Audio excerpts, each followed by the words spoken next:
පුත්‍රජනා කරන්නේ අපි හැමදෙනාම මේ සංසාරේ කැරකි යන්නේ චතුරාර්ය සත්‍ය ධර්මය අවබෝධ නොකරපු නිසා කියලා.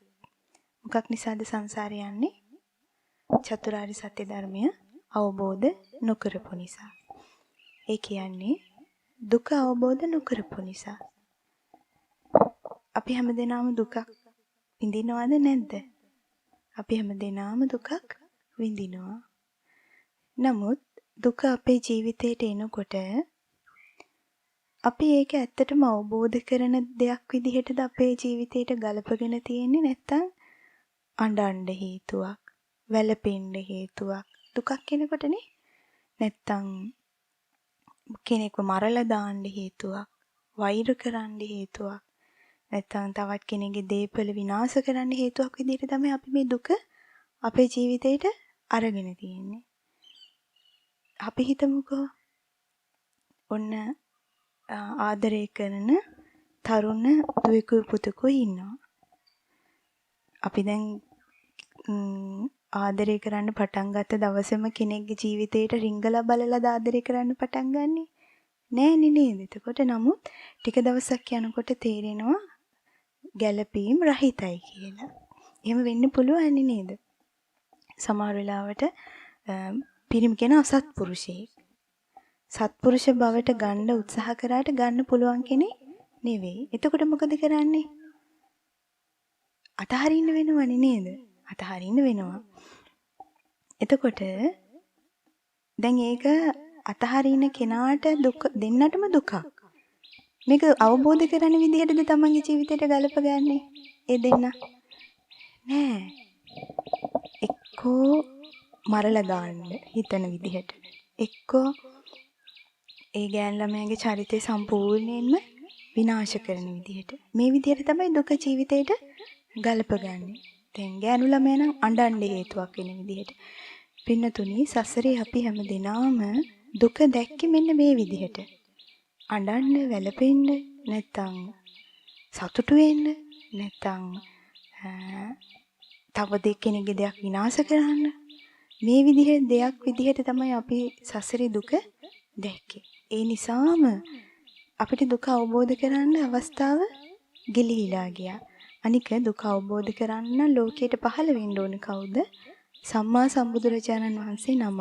බුදුරජාණන් වහන්සේලා ලෝකෙ පහළ වෙලා නැති කාලෙක දුක අවබෝධ කරගන්න පුළුවන් දෙයක් කියලා කිසිම දෙවියෙක්ටවත් මිනිසෙක්ටවත් අහන්න ලැබෙන්නේ නැහැ.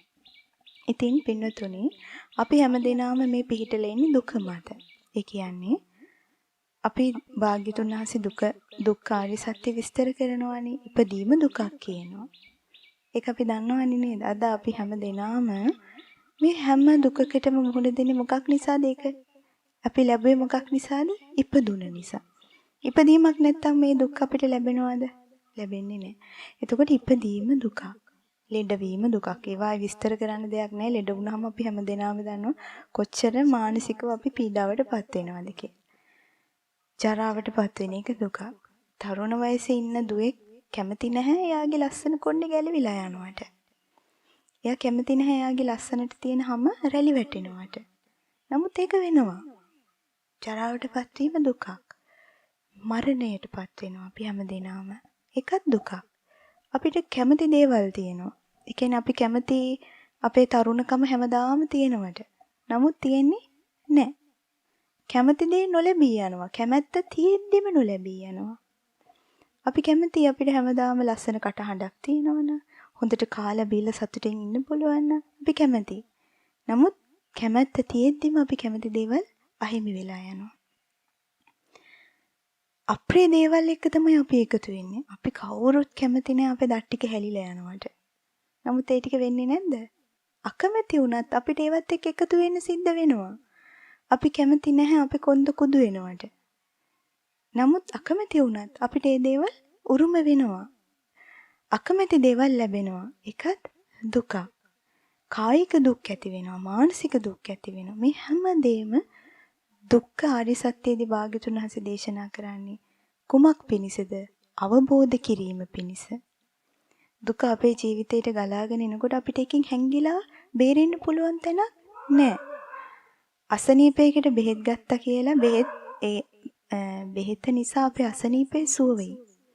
නමුත් සසරේ අපිට උරුම වෙලා තියෙන අසනීප සුව කරගන්න පුළුවන් මේ බෙහෙතට. ලක්ෂ ගාණක් කෝටි ගාණක් වියදම් කරලා බෙහෙත් කරත් සසරේ තියෙන අසනීපේ සනීප කරගන්න ඒ ඖෂධ වලට බෑ. සසරේ අසනීපය සුවපත් කරන්න පුළුවන් ඖෂධයක් භාග්‍යතුන් වහන්සේ දේශනා කරනවා. ඉතින් පින්නතුනි දුක අපේ ජීවිතේට ඉපදුන දවසේ ඉඳලා උපන් මොහොතේ ඉඳලා ගලාගෙන ආවා. දැන් අපි කල්පනා කරලා බලන්න ඕන ඇත්තටම මේ ඉපදුන දවසේ ඉඳලා උරුම වෙලා ආව දුක අපි අවබෝධ කරන පැත්තටද අරගෙන තියෙන්නේ නැත්නම් අනවබෝධයෙන් යුතු පැත්තටද අරගෙන තියෙන්නේ කියලා. ඉතින් භාග්‍යතුන් වහන්සේ පහළ වෙලා දේශනා කරන්නේ මේ දුක අවබෝධ නොකරන තාක්කල් ඇඬුවා කියලා සසරින් නිදහස් වෙන්න බෑ. දුක වැඩිකමට තමන්ගේ ඇඟට ගිනි තියාගත්තා කියලා සසරින් නිදහස් වෙන්න බෑ. ඒ ප්‍රශ්نين යම් තරමකින් නිදහසක් ලබනවා. අපි හිතමු කෙනෙක්ට සුව කරන්න බැරි රෝගයක් තියෙනවා. මෙයා මොකද කරන්නේ? අධි මාත්‍රාවෙන් මොන හරි බෙහෙතක් බීලා මැරෙනවා. දැන් එයාට අසනීපේ නැහැනේ. නමුත් මැරිලා ඒ ප්‍රශ්නේ සදාටම ඉවර වෙනවද එතනින්? නෑ ආයෙතනික ඉපදිලා ආයෙ අලුත් ප්‍රශ්න ටිකක් හැදෙනවා. ඉතින් පින්නතුනි දුකෙන් බේරෙන්න කොහෙටවත් පලා ගිහින් අපිට බෑ. අඬලා දුකෙන් බේරෙනවා නම් භාග්‍යතුන් වහන්සේ කියයි මේ මුළු ලෝක සත්වයාටම අඬපල්ලා කියලා. උදේටත් අඬපල්ලා රැටත් අඬපල්ලා. පැය 24ම අඬාඬ අවුරුදු 100ක් හිටියොත් දුක අවසන් වෙනවා කියලා භාග්‍යතුන් වහන්සේ ඒක කියනවා. නමුත් ඒ අපගේ මහා මුනි රජාණන් වහන්සේ අවබෝධයෙන් දැක්කා. මොකද්ද? දුක අඬලා නිමා කරන්න බෑ. දුක කොහෙට හරි ස්ථාන මාරුවක් අරගෙන නිමා කරන්න බෑ. දුක බෙහෙතක් බීලා නිමා කරන්න බෑ. දුක නිමා කරන්න පුළුවන් ක්‍රමය භාග්‍යවතුන් වහන්සේ අවබෝධ කළා, ලෝකයාට දේශනා කළා. එතකොට මේ දුක නිකන් අපිට ලැබුණේ නෑ. මොකක් නිසාද අපිට ලැබුණේ? තණ්හාව නිසා. තණ්හාවක් නැත්නම් දුකක් තියනවද? නෑ. යන්නේ ඒක භාග්‍යවතුන් වහන්සේ දැක්කා. මේ සියලු දුකට හේතුව හරියට එක තැනකින් උල්පතක් පටන් අරගෙන ඒක අර ශාඛා වලින් විහිදිලා පැතිරිලා මුළු පොළොව පුරාම පැතිරිලා යනවා වගේ පටන් ගන්න තැන තමයි දුක. මොකද්ද? තණ්හාව. තණ්හාවෙන් පටන් ගන්න. ඒ කියන්නේ දුක හැදෙන්න හේතුව තණ්හාවෙන් හැදෙන මේ දුක තමයි අපේ ජීවිතේ පුරාම වෙලිලා තියෙන්නේ. යම් දවසක අපි මේ තණ්හාවෙන් මේ දුක හදනවා කියලා දැක්කොත් ඒක යා තුල ඇතිවෙන විශේෂ අවබෝධයක්. අන්න ඒ අයට තමයි මේ සසරේ නිදහස් වෙලා යන්න පුළුවන්කම තියෙන්නේ. ඉතින් භාග්‍යතුන් වහන්සේ දේශනා කරනවා මේ දුක හැදෙන්නේ මොකකින්ද? තණ්හාවෙන්. යම් කෙනෙක් තණ්හාව නැති කළොත් මොකද වෙන්නේ? දුක නැති වෙලා යනවා. අපි හිතමු විස ගහක් තියෙනවා කියලා. මේ විස ගහේ මුල් ටික කපලා දැම්මොත් ඒ ගහ එතන තියෙනවද? ඒ ගහ නැහැ. ඒ ගහ සම්පූර්ණයෙන් මෙතනින් විනාශ වෙලා යනවා.